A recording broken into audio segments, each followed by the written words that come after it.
Vakratunda Mahakaya Suryakoti Samaprada Nirvignam Kurume Deva Sarvakaryeshu Sarvada. Om Gurur Brahma Gurur Vishnu Gurur Devo Maheshwara Gurur Sakshat Parabrahma Tasmai Shri Gurave Namaha. Om Bhadram Karnebhi Shrunuyama Devaha Bhadram Pashye Makshabir Yajatraha Sthirairangai Tustuvamsam Tastanubihi Vyashema Devahitam Yadayuhu Swastina Indro Vruddhashavaha Swastina Pusha Vishwavedaha Swastinastarksho Arishtanemihi Swastino Bruhaspatir Dadatu. Om Shanti Shanti Shanti. Hari Om. Hari Om, Shri Guru Bhyo Namaha. Namaste and a hearty welcome to one and all for today's 15th session of the second chapter of Vaitatya Prakaranam of Mandukya Upanishad Karikas. In verse 32, Bhagavad Gaudapadacharya pointed out that from the standpoint of the absolute reality, duality does not exist at all. There is no creation, sustenance, dissolution, samsari, seeker, sadhaka, sadhana, jnanam, and moksha. All these are negated from the standpoint of absolute reality. There is no bondage or liberation. Today, with the 34th verse, Gaudapadacharya concludes the main teaching of Vaitatya Prakarana, that we cannot prove this world as non-existent. Atma, the Turiyam alone is Satyam, and other than Atma, whatever is experienced is mithya. Simply adding sugar to milk will not make it sweet, but it needs to be mixed. Gaudapadacharya says that understanding Mandukya alone is not enough. It will work only when we go through all the stages of sadhana as described in the scriptures. Verses 34 to 38 explain the need to follow these sadhanas and their benefits. We should practice nidhidhyasanam and be alert, always to remembering the teaching in the background during our worldly transactions. And by this alone, we will not miss the Advaita Satyam. These Karikas 34 to 38 shall be explained by Dr. Sanjay Mehrotra, Srimati Sukanya Narayan, Dr. Rekha, Dr. Ashwini, and Srimati Padma Chandrasekhar. Dr. Timmappa Hegde sir shall moderate today's session, and he shall also give us an introduction to the day's topics to enable us better understand these Karikas. Let us begin the day's session with a recap of the Karikas from 31 to 33 of our previous session 14 by Srimati Smita Pai. Over to Srimati Smita Pai, please. Shri Guru Bhyo Namaha. In verse 29, Gaudapada says that the pursuit of any deity will bless one. Though the philosophers have their notions about Atma and considering duality as reality, there is a silver lining behind these mistakes, and that is since they are mithya in nature, they cannot exist by themselves. They are superimposed on the Satyam, and since Satyam is the adhistanam of all of them, Satyam is behind every mithya vastu. Wherever mithya is there, Satyam pervades. Just as waker is never away from any dream object, dream mountains, dream rivers, dream human beings, all of them are pervaded by one waker. Both Sat of every dream objects and every Chit of every dream living being is coming from the waker only. Since there is Satyam behind all mithya objects, worship of the mithya objects is indirect worship of Satyam. And since all the worship really goes to the adhistanam Brahman, all forms of worship are valid. Dvaita Bhakti will bring a person to Jnana Yoga, so do not criticize Dvaita Bhakti. At the right time, everyone will transcend duality and come to Advaita knowledge. From verse 30 to 34, Gaudapada summarizes the teaching he gave in verses 4 to 8, that is, waking world and the dream world are mithya only. In other words, Dvaitam is mithya, whether it's waking or dream Dvaitam. Advaitam is a substratum. Turiyam Atma alone is a Satyam.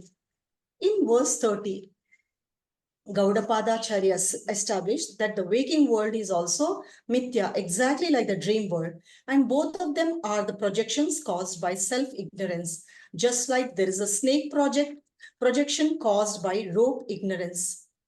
In the context of the dream world, the self-ignorance is known as Nidra Shakti, and in waking world, the self-ignorance is called as Maya Shakti. In both cases, self refers to Turiya Atma. Gaudapada says that God as an object, Anatma, is dependent on me, the Atma. Though many people have the misconception that Atma and Anatma exist separately and independently, the fact is that no Atma exists separate from Atma. Dvaitam is a cause of samsara before knowledge. After inquiry and Advaita Jnanam, the Dvaita Bhakti can continue not as for a samsari but a Mukta Purusha. In verse 31, Gaudapada shows the difference between awakening from the dream world and awakening from the waking world. Like the dream world, the magician's creation or a seeming city in the sky, when there are clouds formation, which are all only appearances. In the same way, from the standpoint of Turiyam, this entire creation is also seen as a mithya appearance by those people who have understood the Vedantic teaching. For them, it is not just a teaching anymore, but it has become a fact. Gaudapadacharya ji pointed out that from the standpoint of the absolute reality, duality does not exist at all. Therefore, there is no creation, sustenance, dissolution, samsari, seeker, sadhaka, sadhana, jnanam, and moksha, which was mentioned by Shivji. Karika 32 is a corollary of verse 31. This is also an important verse. For Jnani, the waking world is also exactly like the dream world only. In a dream world, all dream events seemingly happen, but factually they did not happen. If this is understood with respect to the dream world, Gaudapadacharya ji says that understanding should be extended to the waking world also. The creation, sustenance, and dissolution of the waking world only seemingly happen, but really they do not happen from the standpoint of Turiya Atma. From the waker's standpoint, they are real. Jivas coming to existence, experiencing samsara, jivas becoming seekers, following the sadhanas, karma yoga, upasana yoga, and jnana yoga, coming to a guru teaching, and getting liberated only seemingly happen. From the standpoint of the body-mind complex, all these are happening, but from the standpoint of Turiyam, all these are as though happening. Sadhanas are necessary to gain the knowledge of Turiyam Atma. Karika 33 explains, this is another profound verse. Since the two worlds, that is waking world and the dream world, are Mithya-Dvaita worlds, Turiyam is called Advaita Adhistanam, the supporter of the Dvaita world. Once you negate the Dvaita Mithya world, Turiyam cannot be called Advaita Adhistanam. The word Adhistanam is applicable only from the standpoint of Mithya Dvaita world. From the absolute angle, Turiyam cannot be called Advaita Adhistanam also. Turiyam cannot be called Advaita Adhistanam when Dvaita world is negated.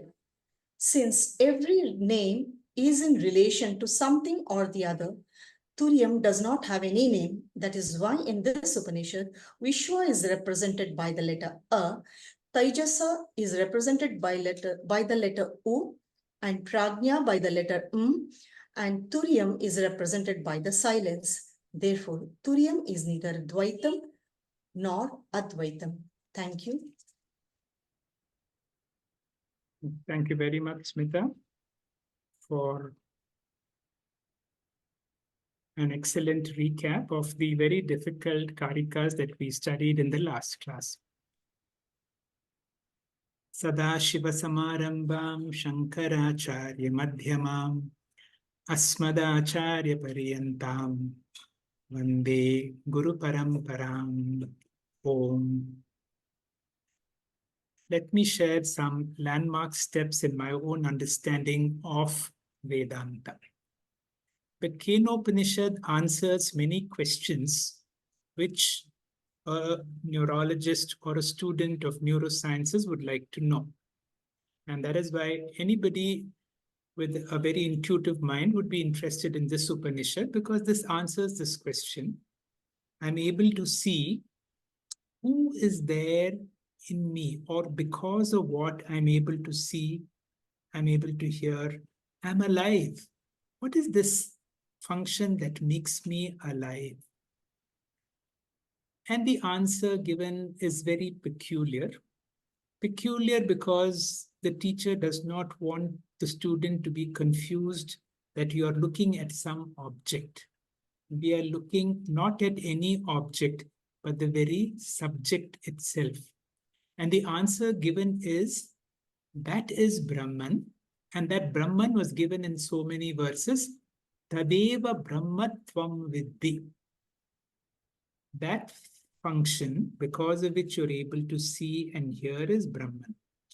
The eyes and the brain are only sense organs, and the brain is a wonderful computing instrument which is able to decode whatever we see.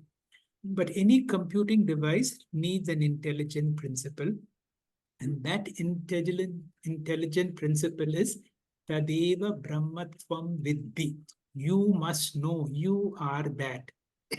And also he gives a very strong statement to hurt the traditional Upasakas. Upasakas, all of us who believe in a God outside there, he says, Na idam upasate. Not those things that you worship in your prayer rooms or in the temples.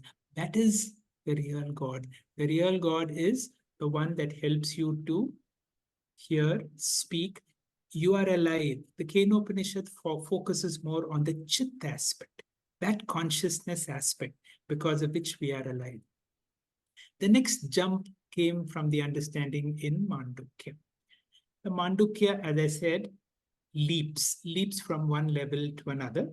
And as we are coming to the conclusion of the Vaitatya Prakaranam, and we're going to start the final assault in our understanding. In one of our previous classes, I spoke about the Everest. We are in the final climb, and that final climb comes in the next set of classes, that is the Advaita Prakaranam. Swamiji advises that before we go, it is important to have a quick revision of some of the important mantras, but particularly mantras 1 to 7 and Karikas 10 to 18. A quick recap. Om iti etad aksharam idam sarvam. Om is everything. So everything means everything. All the names that you see, abhidhana and abhideya, all the objects and the names. So the sound and the object, not only the present, the past, that which is within time, past, present, future, and beyond time.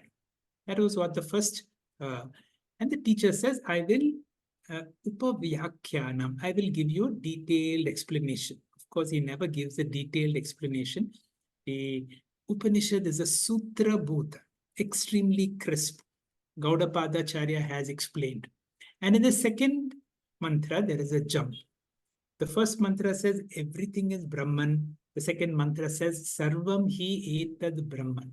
Everything is Brahman. And then immediately the Mahavakya comes. I am Atma Brahma. This consciousness that we spoke in that Kenopanishad, because of which I'm able to see, hear, and because I'm alive. All right. Now, this Upanishad declares that consciousness principle is Brahman.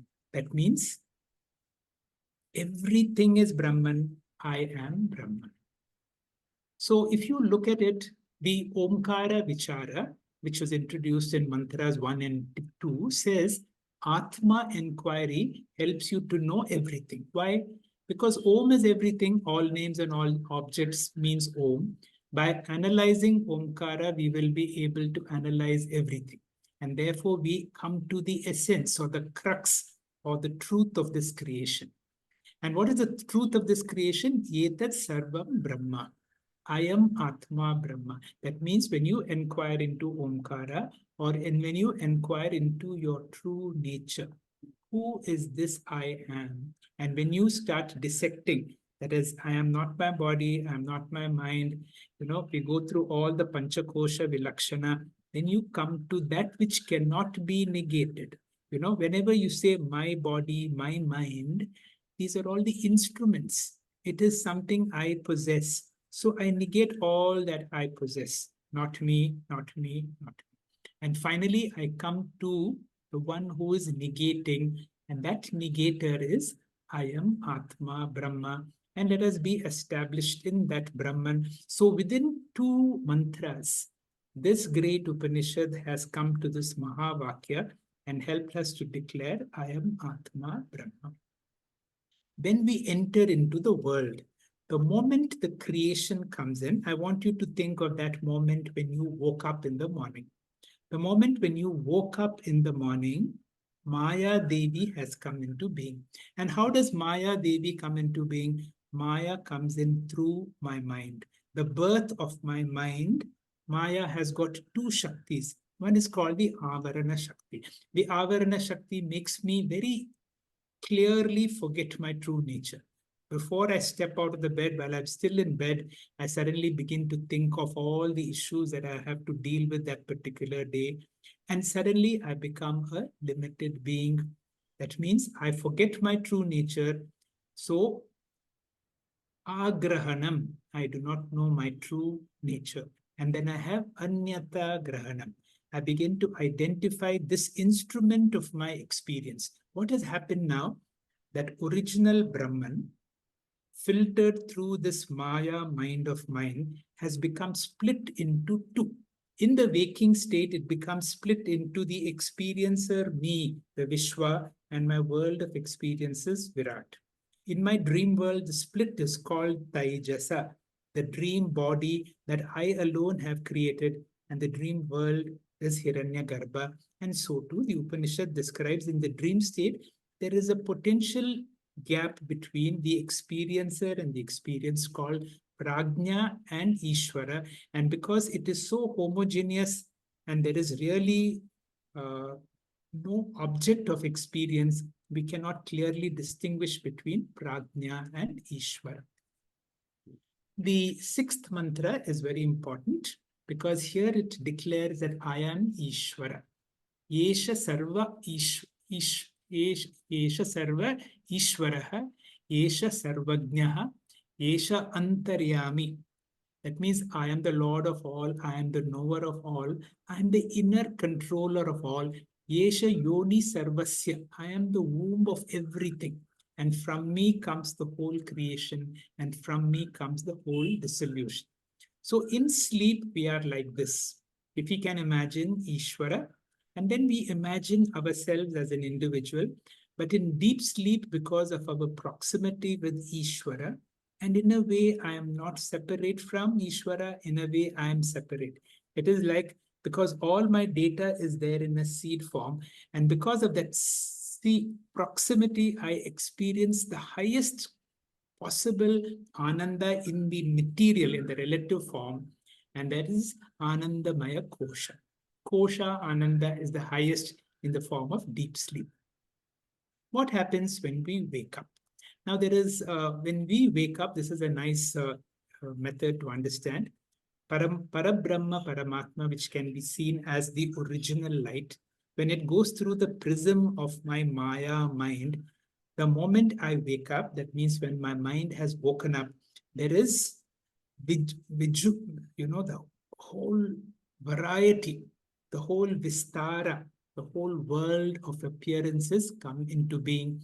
And the Advaita me, when it has gone through the Dvaita mind, the multiplicity has come into being. We can best understand this from the dream example. Now, in the dream, I am the creator of the dream world. I not only create a dream world, I create a body for myself. The moment I have created a body for myself, I have this duality. So the original Maya, the original Brahman, through the dream mind, that means through the partially functioning mind, has split itself into Taijasa and Hiranyagarbha. And my dream body now interacts with the dream world, and I have forgotten that I am the creator, the sustainer of the dream world. So in the dream world, which is my own creation, and in Mandukya, we call this as Drishti-Srishti Vada. Now, this is something that I am able to see. It is my own projection. So this experience is called a Drishti-Srishti Vada. And this duality between the experiencer, the Taijasa, and the experienced is like the Pramata and the Prameyam. In the waking, it is called Vishwa Virat, and in the dream, Taijasa Hiranyagarbha and Prajna Ishwar. Now, because I have separated myself, technically, what I see is like existence, and I, the Taijasa, is consciousness. So when the original Sat and Chit have now seemingly split from the original to a relative existence outside me and consciousness within me, from that moment, I am restless because I would like to come back to the original state when Sat and Chit come together. So from that time on, every moment I would like to come back to that original state. Now, this is the example of Vishayananda, and there are two examples of Vishayananda. One is the example of sleep. In sleep, what happens? Sat and Chit seem to come together, and that is why I come very close to Ishvara. The other example is Vishayananda. I like a particular type of food. That food is there in the plate. It is an object of my experience. I, the subject, the Pramata, is here. The Vishwa is here. The Virat can be taken as the food. As long as there is a separation between the experiencer and the experienced, there is samsara. So what do? You take that object of interest and put it inside your own mouth. And for a moment, you close your eyes because temporarily there is a sense of fulfillment. There is a sense of purnatvam. And throughout our waking experiences, we go to raga and dvesha. I like few experiences. I will follow that because it gives me a sense of temporary at least purnatvam. I avoid certain experiences. And this is how it goes on day in and day out until we come to Vedanta. And in Vedanta, we realize the real problem was in my mind. Because of my mind, I have become split into a seeming world which is not really apart from me. It is only me alone. My mind, because of Maya, has made a seeming split into not me and me. And the reason I want to come back is I want to achieve this quietness of the mind. This quietness of the mind is called Manolaya. It is a temporary quiet mind where the mind is dormant. It can happen in sleep. It can happen through various yogic practices, pranayama, ashtanga yoga, or through drugs, through liquor, through anesthesia. All these will temporarily bring about a quietening of the mind, and that is called Manolaya. But then through Vedanta, we learn what is called Manonasha. What is Manonasha? Sri Ramakrishna Paramahamsa and also Bhagwan Ramana explained Manonasha through the salt doll and the sea experience. There were a group of salt dolls discussing about that vast ocean. The vast ocean represents God, and we are here, the limited beings. As long as this discussion was going on, it was only theoretical. One of the salt dolls decided to really enter into the ocean. When you enter into the ocean, you gradually dissolve your separate nature. And when the separate nature is gone and you become one with the ocean, and that is what helps in bhakti. When bhakti, the bhakta dissolves into Bhagavan, and through various levels, through eka rupa, aneka rupa, arupa, through Guru Shastra Upadesha, the mind now becomes not an ordinary mind, but the mind becomes a mirror. Swami Chinmayananda described this that our whole aim in mind training through various practices, whether through yoga, through Zen, various Buddhist forms of meditation, through Sufi forms of meditation, essentially is to make your mind a mirror. Swami Chinmayananda says, you should be like a mirror, which accepts everything, does not reject anything, reflects everything, does not keep anything for itself. Few terms we should know. What is this wise mind? Later in the same Karikas, when we come to Advaita Prakaranam, we have the answer for Manolaya to Manonasha through Atma Satya Anubodha. That means the understanding of the Satya Atma. The word Anu can mean after, or it can mean daily, Anudina, every day, or after. After what? Guru Shastra Upadesha. I love this word. Sarva Vedanta Siddhanta Gochara. Gochara means to be able to grasp. The Guru and the Shastras help you to grasp the essence of all Vedanta. After Anubodha, you discover Atma Satyatvam. And that Atma Satyatvam makes our mind a mirror. There are many synonyms to which is brought out in the Advaita Prakaranam. And that is called Amani Baba. Amani Baba means no mind. The mind now has become like no mind. It is like the mind is purely reflecting. And this happens through Mano Nigraha. The technique is through Mano Nigraha. And finally, one more term that we should know is called Asparsha Yoga. All these are really synonyms.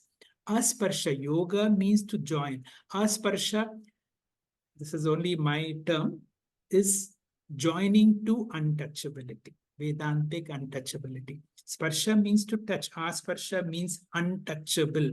How can you become untouchable? When you understand I am asangoham, asangoham. Asangoham means now I have understood I am of a higher order of reality, and therefore nothing in this world can affect me. And through these techniques, the whole of the Mandukya Upanishad is helping us to attain to this Atma Satyanubodha, the Amani Baba, Mano Nigraha, or Asparsha Yoga. That means I am in this world of Dvaitam. I see multiplicity, but I'm able to understand that one because of which there is this many. And I therefore take this Dvaita Prapancha as mithya. I take my mind as mithya, and I'm able to see Isha Vasyam Idam Sarvam in all that I see. And that is how the Mandukya Upanishad takes us through. Few words which I will take another few minutes to tell you about something that we have to understand throughout Mandukya. And that is what is called Drishti-Srishti Vada. Drishti-Srishti Vada is the Vada that happens during dream.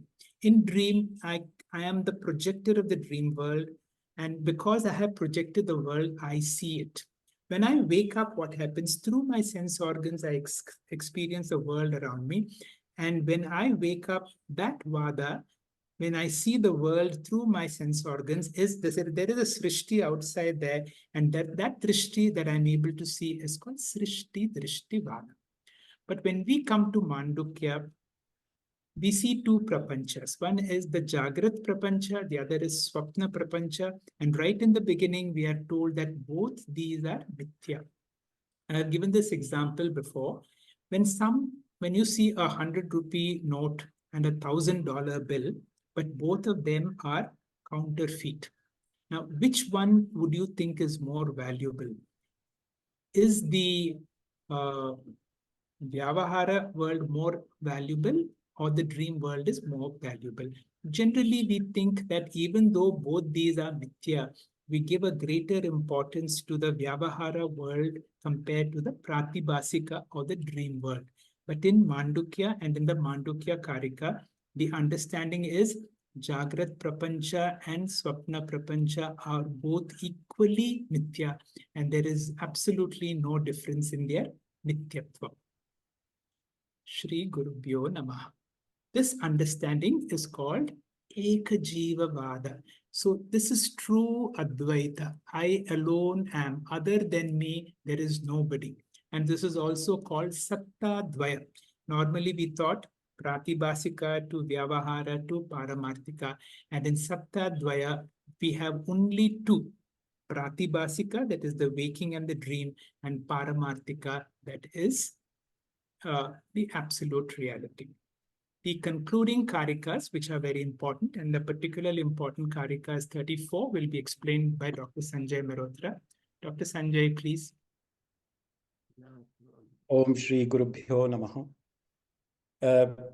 Dr. Hegde made it a bit easy for me to say what I'm going to say. And as all of you know, that the description of the Karikas done by Gaudapadacharya is of the highest quality of intelligence used in explaining the reality of our existence. Now, I would also like to sort of spend some time that what was the need for this attribute-less Brahman to project itself for us to be able to understand this real nature? Now, the Brahman itself created that which we are in the form of body-mind complex, which gives us ability to perceive the world with our perception. And you all know that the perception is subject to acquiring information through our five senses, which is also subject to and compelled by our Ahankara, which is our sense of I-ness, and gunas to be perceived in a certain way where the world appears in the form of name and forms only. Now, what Isha Upanishad says, which he mentioned, Isha Vasyam Idam Sarvam Yat Kinchit Jagatyam Jagat Kyeni Taktena Bhunjita Ma Grit Kasvidhanam. So, what the Upanishad is trying to say, and the Upanishad has always gone for you to understand from gross to subtle to the subtlest. And it can give an examples of the waking, dreaming, which is subtler, where there is only superimposition. You don't know the reality.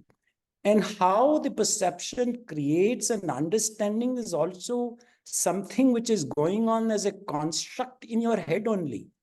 Does it really exist? Does the red appears to be really red, which appears to all living beings as red? The answer is maybe no. You see things as red. We all know that sometimes the red sari which we see to us appears only red, but our ladies at home will tell you the difference of the red sari also. So they have a different perception of the red color. So is the red red or is the yellow yellow? We have to understand that this is only a perception. Now, what the Upanishad is trying to say, that there is always the avaranam of the reality. And this avaranam of the reality gives us a false impression when we become the observer and we observe the world in the form of a certain existence, but we don't know who is this observer. And the question starts when you say that I am the observer, but what is giving me the sanction to be able to observe is the real question. And that question can be only answered when we inquire. Now, when we inquire, we have to get information from somewhere. That information has to come from a Guru Shastra Upadesha, and we have to depend upon the Shastra. And this Shastra gives you that understanding. For example, in the rope and a snake example, upon the rope, the snake is superimposed because there is lack of light. So once the superimposition is negated, the rope continues to exist, and they call it the adhistanam. That is the reality. So without the rope being there, the mithya snake is not possible, although when the light comes, the rope adhistanam becomes visible to you.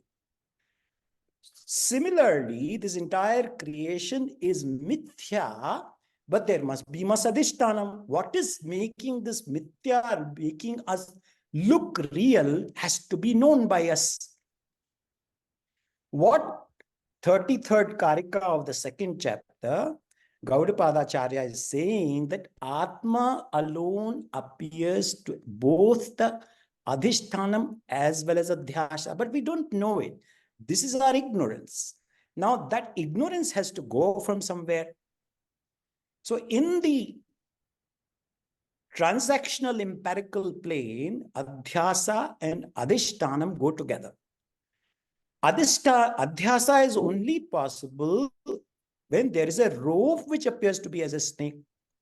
Anything which is superimposed to give adhyasa has to be borrowed from somewhere its existence. For example, it lends existence to adhyasa dvaitam, that there is duality because there is something which is giving it that duality. So one is borrowed existence from that which lends existence. That which lends is the real thing is also called as Siva. That which gives for you to have that confusion about whether this is a snake or this is rope, he's called as Siva. So Brahman alone appears as Dvaitam or Advaitam, and Bhutena Ayam Swameva Atma. So it is trying to tell you that that which is the real thing is appearing as the adhyasa and creating a false impression because you have a knowledge about that in the form of that the rope can exist as a snake or as a crack in the ground or as a mala. Next slide, please. Now, introducing the Karika 34, the concept understanding has to come from the understanding that non-duality lends existence to which is not real. So that which is one only is creating the separation also. Now that process of separation has to be a cognitive process. But what Swami Paramarthanand keeps quoting, that you cannot depend on something which is being lended the existence. For example, a cardboard chair. It can be experienced, but it cannot be used for sitting. You cannot depend upon the Dvaita Prapancha. So it is trying to teach that something which is Dvaitam has to be understood ultimately to become one from which everything has come. So when you may have a Lord, you may have a savikalpa understanding about the deity or understanding about the Brahman or God, but ultimately that savikalpa or the rupa has to become arupa. And that's where the aikyam takes place. And all the Upanishad is trying to teach that. So whenever one relies on something which is unreal, ashivam bhavet. Now, ashivam means it will create duality. Duality will lead to lack of satisfaction that I didn't get this, because you will work for the duality because it's creating the difference, and it leads to amangalam, which leads to dukkham, and the Karika would explain that. Next slide, sir. Natma bhavena nanedam na swenapi kataschana na prathak kinchidati tat vido vidu. Atma bhavena na asti. In this, he is talking about Atma and Anatma pair. Idam refers to Anatma Dvaitam. It is not identical with Advaitam. Na swena api. Nor does it exist independent of Advaitam. Now, if you see from the point of view of the creation also, if everything has come from that non-duality, which you can call as singularity or the manifest universe, which is also come from that which is the eternal existence like the Brahman, what is the difference? It is that only, the only thing, it is not Chaitanyam. Neither it is identical nor as different or independent. Now, the second line is talking about Anatma pair. For example, Akasha Vayu, Vayu and Agni and Jalam. Kinchit prathak na asti, saying that is also not different. Na aprathak is not identical with other Anatma, nor it is aprathak. Now, this is a bit of a confusion which is very difficult to understand unless you go forward. Next slide, please. In the first half of the verse, the Karika said that Anatma is neither identical with Atma nor different for Atma. And that again is, for example, specified in most of the Upanishad. Ishavasyam idam sarvam. Whatever is movable or not movable is Isha only, is that only. In the second half, he takes two anatma vastu themselves. For example, a can and a pot may be identical with a cot. No, they're two different things. So you cannot compare. When you use a certain perception, for example, you use the sense of eye or vision, you cannot see with your ear or you cannot hear with your eyes. So their Shabda Varna Bheda is not established by either of the sense organs. Now, I want to make you to understand these, that if suppose I say that there is a red color and there is a yellow color, yes, the eyes can see the difference, but there are three things which are perceived. One is the red color which you perceive, and you see the yellow color and say, no, this is not red, this is yellow. Now, what is this third entity? The third entity is the difference between the red and yellow color. Now, who perceives that difference? Is it available for some kind of pramanam? The answer is no. The difference is a intellectual interpretation. Now tell me where that intellectual interpretation takes place. It's very important to understand the difference in the intellectual perception, which is not a color. It's not a red or yellow, but you know by your previously acquired information that the red is this, and I perceive that this is not red, this is yellow. So there is a difference I am perceiving. So Bheda is not pratyaksha pramanam siddha. Next slide, please. Using the method of Nyaya Shastra, which use pramanam, for example, pratyaksha pramanam, anumana, upamana, arthapatti, anupalabdhi also, this difference cannot be understood. So what is left out? Now Veda says, or Vedika says, Vedanta says that you have to go Vaidika Shabda Pramana, Shastra Pramanam. So this understanding can only be provided by the Shastra because it's not available for you to perceive. And that is why this indirect method of explaining what is that from which everything has to come from a Veda Shastra. Vedanta clearly say, Nehana asti kinchana. Not even a wee bit of difference is there. Na bhumi paraha na cha vahanarasti na chilo meti chana brahma. Just as the swapna we experience, but an inquiry after waking it disappears. The vyavaharika advaitam we experience, but an inquiry it disappears. So bheda is not pratyaksha or pramana siddham na bhavati. Next slide, please.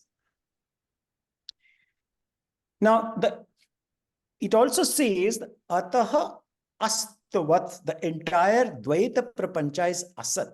Here, the asat means that it is mithya, not existent.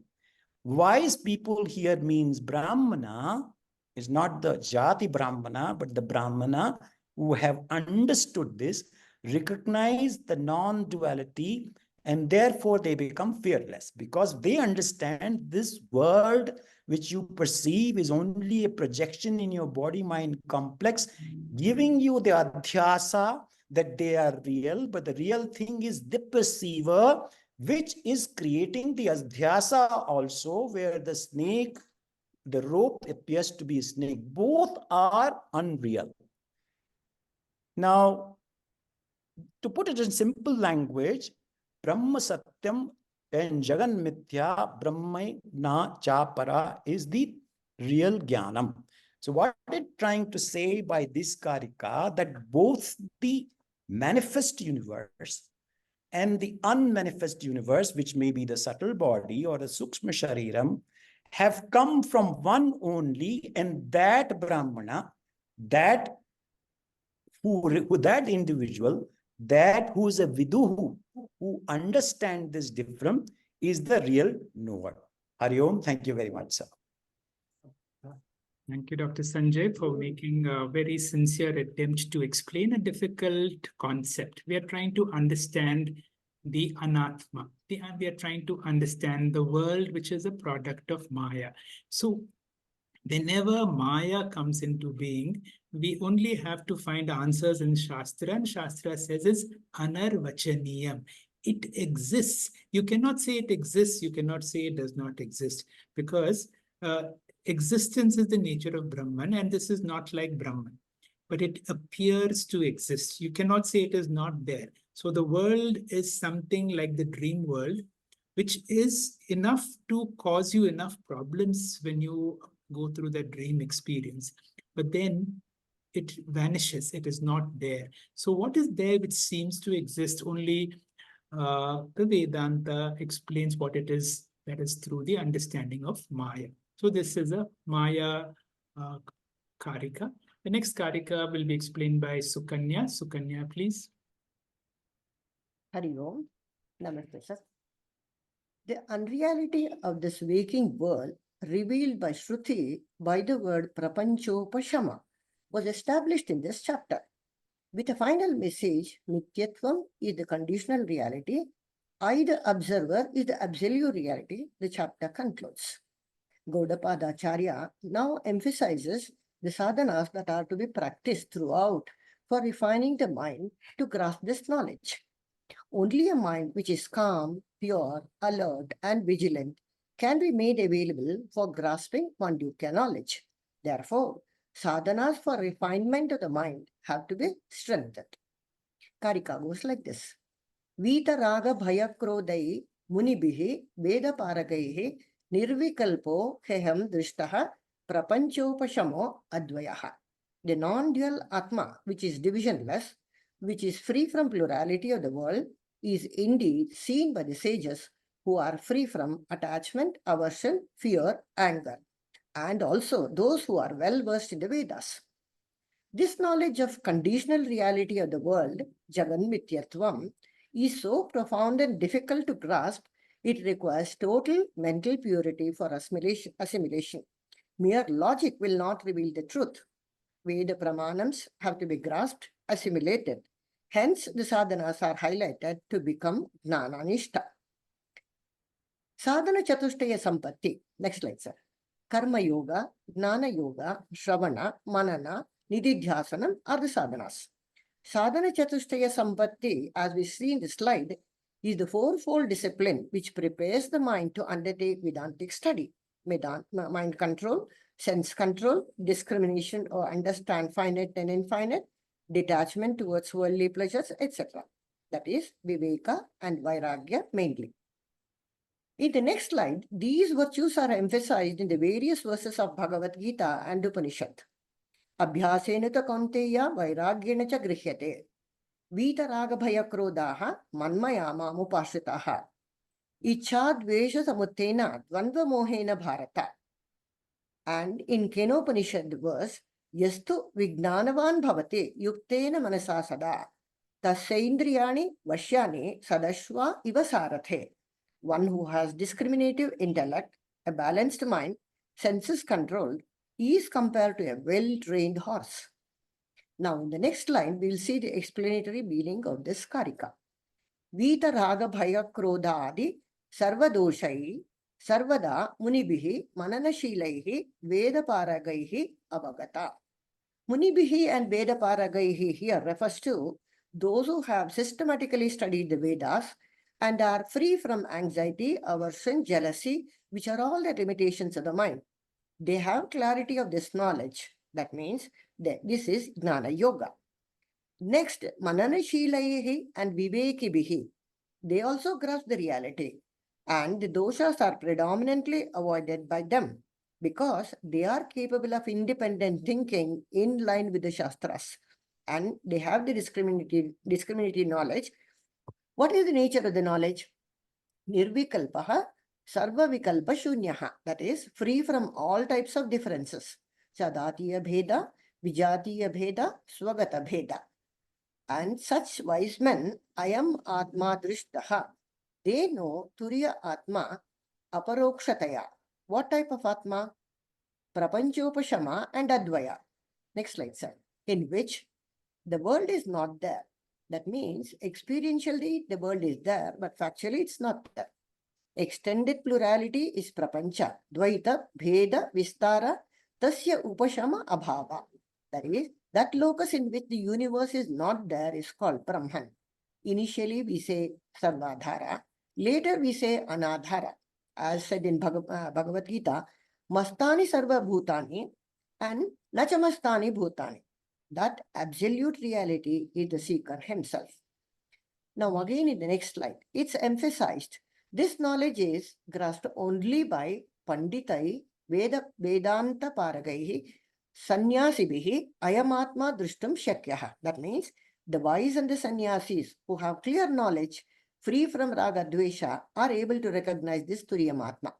Na anye, not others. Ragadi kalushita chetobihi, swapakshapati darshanehi, tarkikadibihi, iti abhipraya. Not those whose minds are polluted with intense raga dvesha, not those swapakshapati darshanehi means those with prejudiced vision, and tarkikabihi are the intellectuals obsessed with other philosophies as Sankhya, Yoga, Nyaya, Vaisheshika, etc., who strongly believe in Achetana Vada, plurality of Atma. With their tarka-clouded intellect, it's difficult for them to grasp this knowledge. Next, many do not get this opportunity to get exposed to this knowledge. And even those who get the opportunity may not understand because the knowledge is difficult to grasp. Manushyanam sahasreshu kaschid yatati siddhaye yatatapami siddhanam kaschinman beti tatvataha. In conclusion, mithyatvam of the world established in this chapter, Vaitatya Prakarana of Mandukya, is very difficult to grasp by an unrefined mind, which is exposed to many misconceptions and also superimposing the names and forms and actions on the Advaya Turiya Atma. Therefore, to understand the negation philosophy, sadhanas have to be strengthened. Swami Paramarthanandaji says, Guru, Shastra and sadhanas are the most important to grasp mithyatvam knowledge, which results in ajnana nivritti, samshaya nivritti, viparyaya nivritti, aghata nivritti, and finally, Daksha Prajapati, which means attainment of efficiency. Hari Om, sir. Super, madam. Thank you very much, Sukanya, for a nice explanation of this Karika, which talks about the importance of various sadhanas that we want to follow. Yeah. And we have, in the first line, we have the last word, which says, Veda Paragaihi. Just see the breakup of the word. Vedas. Veda Para means the limit of the Vedas. The Vedanta. Veda Paragaihi. The one who wishes to go beyond the Veda. That means one who wishes to grasp all the Vedanta. Sarva Vedanta, Siddhanta, Gocharam. All these sadhanas are required. So only those who have the right qualifications can grasp Mandukya Upanishad. Dr. Rekha, please.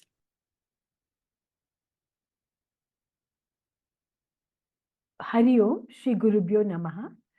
Continuing with the sadhanas, verse 36. Tasmad evam vidit vainam advaite yoja yet smritim advaitam samanuprapya jada vallo kamacharet. Therefore, having thus known this Atma, one should fix the mind on the non-dual Atma. Having attained the non-dual Atma, one should behave in the world like an ignorant one. Next slide, please. So in this 36th verse, we learn that having received the knowledge convincingly and doubtlessly, we have to internalize the knowledge. And we have to change the format from triangular to binary. Looking at myself as a finite jiva and looking at the world as a thing that gives me continuous problems, I get the idea that I am a victimized jiva and the world is the victimizer. And because I am unable to handle the world, I regularly rush towards Ishvara. And this is a triangular format as we have been learning, Jiva Jagat Ishvara. But I know I need to come to the binary format because I am not the victim and the world is not the victimizer. And I do not require a savior from outside. Realizing that I am the reality Brahman and everything else is nothing but name and form. So instead of drawing strength from an external God, I learn to draw strength from my own higher nature. So when I shift from the triangular to the binary format, the external God becomes my own higher nature, and I learn to draw strength from my own knowledge. Turiyam is called Shivam in the 7th mantra, and by this the Upanishad asks us not to think of Lord Shiva as a person sitting remotely far away from us. That is only a symbolic representation of the formless Shiva, which we now come to understand as our own higher nature. Therefore, the Jnani draws strength not from outside, but from his own knowledge or higher nature. This knowledge is the greatest support which we get only by practice, as we have been taught. So unless the binary format is practiced, at least now and then, this drawing of strength will not take place. Because very often and very commonly, we go back to the triangular format. But we are taught that we have to be in the binary format as long as possible and learn to depend on ourselves. Next slide, please. Therefore, one should understand, as taught in the previous 35 verses, that Turiyam is not an object either outside or inside me, but it is me. One should recollect the teaching regularly and thoroughly, and then completely and spontaneously be in the binary format, at least within oneself. So what this mantra also tells us is that we need not tell this outside. We need not even show this outside, but internally our conviction must be, I am ever liberated. Moksha is not a goal or an event that will take place. It is not the nature of the body or mind, but it is my own real nature. So this is Atmanishta, Brahmanishta, Jnananishta, Brahmasthiti or Sthita Prajna. And this is total internal transformation. Next slide, please. So when I'm transacting with the world, which format should I use and how should I behave after moksha? So this is again what this verse tells us. The whole of society is in the triangular format. So I should not utter a word about the binary format and I should behave exactly like other people. And as is told, be a jiva with a jiva disguise and act as a worldly jiva only. This is Gaudapadacharya's teaching. It is like following the traffic rules of the country one lives in. So if everyone drives on the left, so do we, and vice versa. As a vishwa in society, I follow the triangular format, but inside, I remember that the world is a stage and we're only playing roles like actors. It is not hypocrisy because it's not done with an ulterior motive. Conformity is required, and it's important that the jnani should not become a rebel in society. Next slide, please. Gaudapadacharya refers to the Samadhi, abhyasa, rupa, nidhidhyasanam in the first line of the verse. This was described in the 6th chapter of the Bhagavad Gita. And this refers to the fact that we should give exclusive time for dwelling on the teaching. And this is also called closed eye meditation. In the second line, Brahma, abhyasa, rupa, nidhidhyasanam is described. This refers to remembering the teaching at the back of the mind, keeping it at the back of the mind while transacting in the world. And this is talked about in the 5th chapter of the Bhagavad Gita. This is open eye meditation. So these two kinds of nidhidhyasanam are the final stage of sadhana described. Thank you. Hari Om. Thank you very much, Dr. Rekha. Very nice explanation again of an important Karika. Remember, we are in the Vaitatya Prakaranam of Mandukya, where the learning is so refined. We have moved from the triangular format to the binary format. We have moved from Drishti-Srishti Vada, from Srishti-Drishti Vada to Drishti-Srishti Vada. Now, when we have to work with all the people in the world, first thing you feel you are a perfect misfit in the world. But then this understanding being so refined is not something that anybody would understand. And therefore, our teacher says, keep your mouth shut. Keep all your knowledge, pretend to be a jada, pretend to be an ignorant person, but live in the world like everybody else. You may not be interested, but if there is a social function, take part of it, but all the time, remember, be in your own paramarthic nature, but don't be a snob in the world. Don't be looking like spirituated, intoxicated by your spirituality. Be normal in the world. Don't act like a knowledgeable person in the world. But at the same time, your spiritual knowledge will see that you're not affected by the world in any adverse way whatsoever. The last Karika, we again come to a nice climax, and that will be explained to us by Dr. Ashwini. Dr. Ashwini, please. Thank you, sir. Om Shri Gurubhyo Namaha. As Shiv sir introduced us, 35 to 38 verses are all about sadhana and its benefits. Mandukya Karika works for a person who goes through the stages of sadhanas. As the previous speakers have already mentioned, the sadhanas are Karma Yoga, Upasana Yoga, Sravanam, and Mananam, and nidhidhyasanam. Now, Swami Paramarthanandaji in his summary explains us that Vitaraga Bhayakroda to Karma Yoga, Munibihi to Upasana, Veda Paragaihi to Sravanam and Mananam. This, according to Gaudapadacharya, is a consistent and systematic study. With this, one is guaranteed of the knowledge to an extent where we not only gain and understand, but also will be able to assimilate and also teach others. But is that enough is the question. Now, if adding sugar to milk is a first step, like sir told, it also needs to be mixed to make it sweet. Similarly, in the next slide, we see that practicing nidhidhyasanam is the final stage for a sadhaka to make use of his sadhanas that he goes through. Now, there are two types of nidhidhyasanam as already been discussed. One is Samadhi abhyasa rupa, spending some regular time dwelling on the Vedantic teaching. Brahma abhyasa rupa, remembering the teaching and trying to be alert during worldly transactions. Now, a person who goes through these 5 stages of sadhana will be soaked in reality with eyes open or eyes closed and will never miss the Advaita Satyam.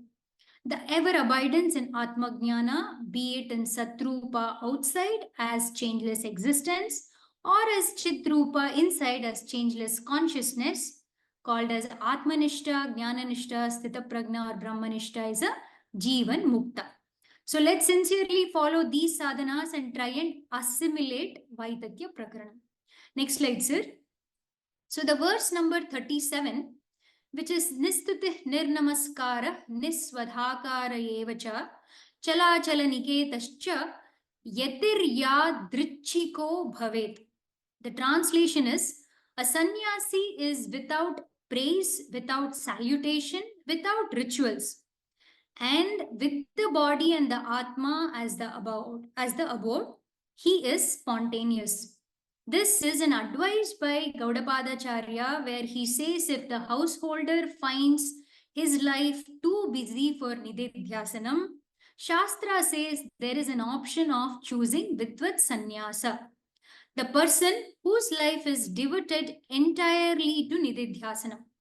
In fact, in Brihadaranyaka Upanishad, an example of Yagnavalkya wishing to enter the life of Sannyasasrama is mentioned. Now, though Bhagavan Krishna always in Bhagavad Gita says even a householder can manage nidhidhyasanam if there is sufficient will. In a life of sannyasi, he has less or no responsibilities and even no rights. He also has jnanam, and all he needs is to assimilate that and carry out nidhidhyasanam. The sannyasi is also free from all duties. That includes religious too. He just has to take care of his basic needs. Swami Sarvapriyananda talks about the sannyasis of Himalayas, where he mentions that sannyasis do not even go to the same tree every night because they will be scared of the bondage of getting used to the comforts under a particular place. They keep changing where they sleep each night. Sannyasis only depend on bhiksha and eat whatever they get. In fact, few sannyasis even forget to go for bhiksha on certain days when they are so involved in the dhyana. Some days they don't even get, and they will have to go fasting. There are instances where sannyasis sit for dhyana and go without food for several days. A sannyasi treats his body as his house when he eats, and the very Atma as his other house when he does nidhidhyasanam. He accepts whatever happens in his life, considering them as means of prarabdha karma for exhaustion of this physical body. Swami Paramarthanandaji says whether one is sannyasi or householder, one should find time for nidhidhyasanam. The sadhana is important, lifestyle is not. Next slide, sir. Swami Guru Bhaktananda in his reflections on Mandukya Karika mentions that this verse throws light on the interconnection, on the interaction between the man in non-dual consciousness and the society that he lives in. So the saint in non-duality is indifferent to the praises and censure he gets from society. He remains fixed in non-duality in this ever-fluctuating society. He is uniformly indifferent to praises and criticisms, and hence does not allow anything to disturb his peace of mind. One has to learn not to compromise our ideal for the sake of any lesser benefits of a worldly nature. A saint also lives in a realm that is common to all, who is comfortable with everyone, rich or poor, known or unknown, friend or foe, anybody. He does not act out of a sense of obligation towards anyone. Then chala achala, changing and unchanging supports. The support of the self, which is unchanging, and the sage is in it most of the time. He takes recourse to the changing support of society in an unattached manner for the needs of his body, such as, for hunger and thirst. Now, as Swamiji says, this verse may be summarized by describing a sannyasi as one who lives a simple living with high thinking. Hari Om Sir, Shri Gurubhyo Namaha. Thank you, Dr. Ashwini, for a nice explanation of this second last Karika, which talks about the glory of sannyasa, or the attitude of a sannyasi's attitude in order to be able to pursue nidhidhyasanam and to be able to accept whatever comes your way. The final Karika of this Prakaranam is by Padma. Padma, please. Hari Om, Shri Gurubhyo Namaha. In these Karikas of Vaiditya Prakarana, Gaudapadacharya discusses the illusory nature, the mithyatvam of the universe by using the word prapanchopashamam. Prapanchopashamam indirectly reveals the mithyatvam of the universe, conveying Jagat is mithya, thereby also revealing Brahma Satyam, the real nature of I, the self, the reality, the Turiyam. This is done by negating all that which is not true, the anatma. To transcend to this, a series of sadhanas is prescribed in the scriptures which have to be followed, like karma yoga, upasana yoga, jnana yoga, Sravanam, Mananam. But still with this, with the Aparoksha Jnanam gained thus, sadhana is incomplete till nidhidhyasanam follows. One has to travel from binary format to from triangular format to binary format. Swami Paramarthanandaji says, for a seeker, renouncing world, like taking up sannyasa ashram, where one has time and mind is free and goes through sadhana chatushtaya sampatti, and also dissociation or reduction of four, meaning possession, obligation, responsibilities, and transaction, that is free from bondage of samsara. Coming to Karika 38. Tattvam adhyatmikam drushtva. Tattvam drushtva tu bahyatah.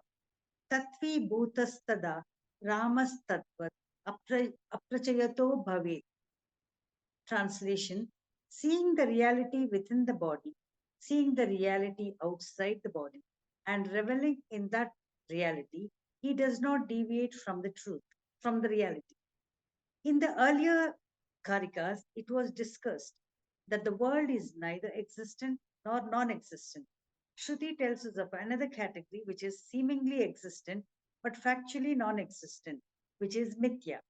Nidhidhyasanam is being aware of the changeless Atma in the ever-changing Anatma and meditating upon it not as an object. The first line of the Karika says, Drishtva, having seen Tattvam, the truth, both adhyatmika, internal, and bahayataha, outside, meaning the truth, the changeless Atma, is both outside, sadarupa vartate, sadarupena vartate, and inside, sachita rupena vartate. This is the essence. The body, mind, and sense organs, and the entire changing objective world which one experiences is anatma, which is mithya. Inside, within adhyatmikam, the changeless atma is available inside as the consciousness principle in our every changing thought, which is Chit. Bahyataha, outside, in and through the changing nama rupa, the changing principle is available as Sat, the existence principle. Sateva Chit, Chiteva Sat. This is called Tattvam. The very concept of within and outside, externally, is the creation of our mind. And when the individual has transcended this concept, he realizes that there exists only the pure consciousness, the self. Thus, the second part of the Karika, Ityevam Tattvam Drishtaha. When mentally visualized and meditated upon the Tattvam, not as an object, but as an independent entity, not depending on anything, when one is aware of the changeless Tattvam and realizes that this changeless Tattvam, Tattva Bhutaha, is he himself. For this individual, Tadaramaha, he derives bliss, and from that reality, Tattva Aprachutaha Bhavet, he will not deviate or fall, as he finds Purnatvam, becoming one with reality. And most importantly, self-realization is not only realization of the inner Atma only.